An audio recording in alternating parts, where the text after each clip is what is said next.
Hello guys and welcome back to study Medha academy.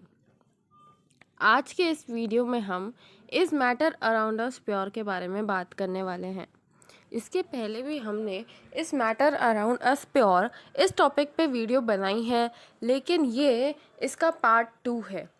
इस series में हम ये देखने वाले हैं कि जो छोटी छोटी टर्म्स है, जैसे कि क्रोमेटोग्राफी है, इवेपोरेशन है, वाटर सॉल्युबिलिटी है, तो ये सारी जो छोटी छोटी चीज़ें हैं ये हमारे मेन चैप्टर में तो नहीं है, पर ये उतनी ही वेटेज रखती है जितनी कि हमारी जो चैप्टर में चीज़ें हैं उनकी इम्पोर्टेंस है।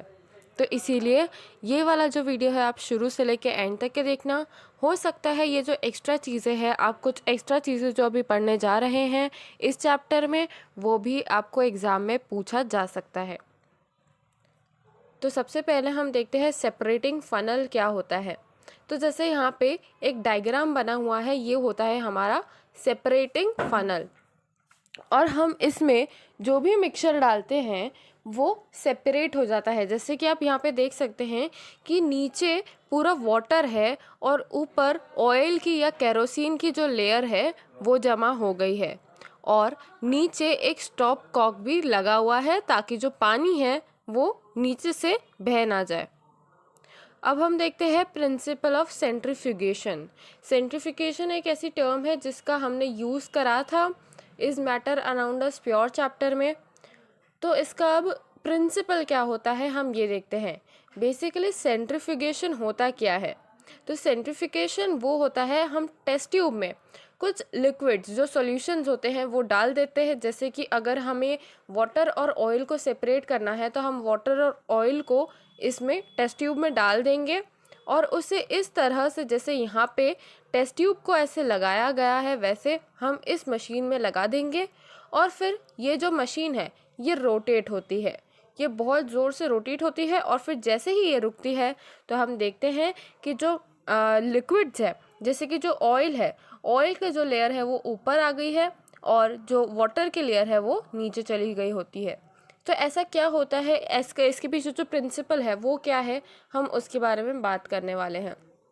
तो principle of centrification, when a liquid mixture is subjected to high speed rotations the lighter particles come on the heavier ones quickly.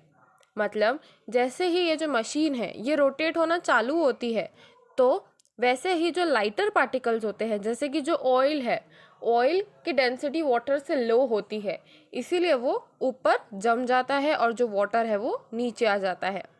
तो इसका पीछे का जो प्रिंसिपल है वो क्या है कि जैसे ही हम रोटेट करना चालू करते हैं चीज़ों को, वैसे ही लाइटर चीज़ें जो है वो ऊपर आ जाती है और हेवियर पार्टिकल्स सेटल डाउन हो जाते हैं। अब हम बात करते हैं क्रोमेटोग्राफी की। तो what is chromatography? Chromatography is a technique of separation of different solutes from the same solvent. मतलब एक सेम सॉल्वेंट में से डिफरेंट सॉल्यूट्स को जो हम अलग अलग करते हैं, सेपरेट करते हैं, तो उस प्रोसेस को हम क्या बोलते हैं? क्रोमेटोग्राफी। अब इसका प्रिंसिपल क्या होता है? Principle, it works on the principle of adsorption and solubility. Adsorption क्या होता है? अब तो यहाँ पे हमने एडजॉर्प्शन की भी डेफिनेशन लिखी है। Adsorption, it is the process of surface adherence of one substance on अनादर। अब यहाँ पे ये एब्जॉर्प्शन नहीं है, जो बी फॉर बॉम्बे वाला एब्जॉर्प्शन होता है वो अलग होता है, और ए डी फॉर डॉग वाला जो एड्जॉर्प्शन होता है वो अलग होता है। यहाँ पे एडजॉर्प्शन लिखा है। तो जो एडजॉर्प्शन है वो क्या होता है कि जो सरफेस एडहेरेंस है, मतलब सिर्फ जो सरफेस पे एक जो डिपोजिशन हो जाता है एक सब्सटेंस का दूसरे सब्सटेंस पे, उसका हम बोलते हैं एडजॉर्प्शन।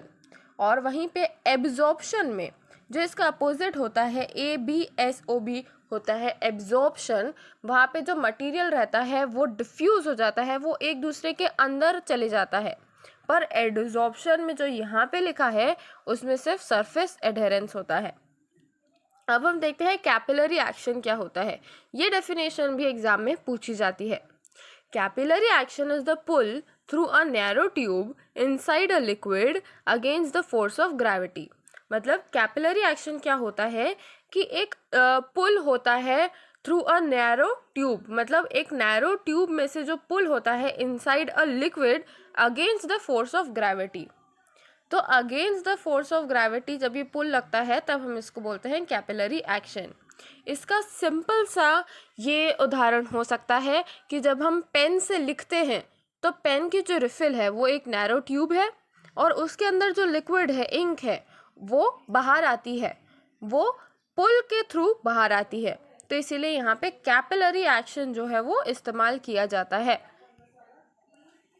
अब यहाँ पे जो पेपर क्रोमेटोग्राफी है उसके बारे में उसका डायग्राम दिया हुआ है।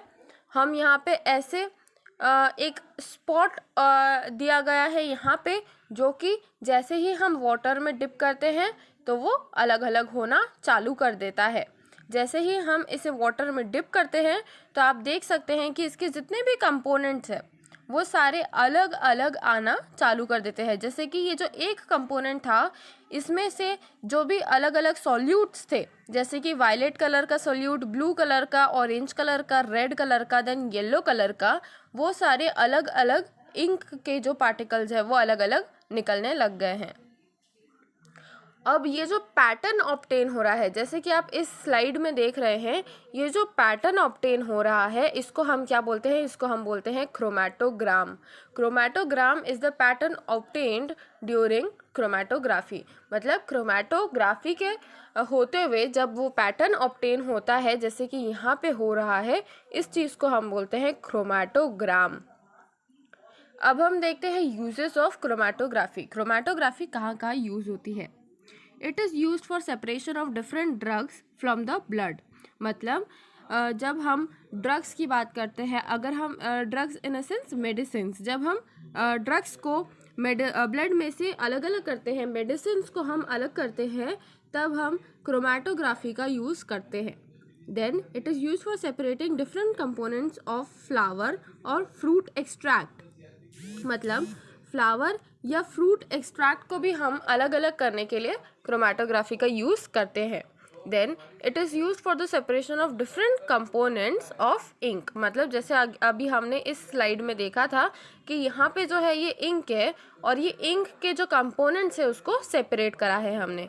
तो इसीलिए यहाँ पे ये जो यूजेस थे क्रोमैटोग्राफी के वो थे to separate drugs from the blood, to extract different components of flower and fruit, और to separate different components of ink. I hope आपको ये कुछ जो टर्म्स थी क्रोमैटोग्राफी और उसके पहले हमने जो डिस्कस करा था, ये सारी चीज़ें आपको समझ में आई होगी। आपको सेंट्रिफिकेशन की प्रोसेस भी अच्छे से समझ में आई होगी। अगर आपको इनमें कोई भी डाउट हो तो आप मुझसे कमेंट सेक्शन में पूछ सकते हैं। Thank you so much for watching this video till the end. अगर आपको ये वीडियो अच्छी लगी हो तो इसे लाइक करना, शेयर करना और हमारे चैनल को सब्सक्राइब भी ज़रूर करना।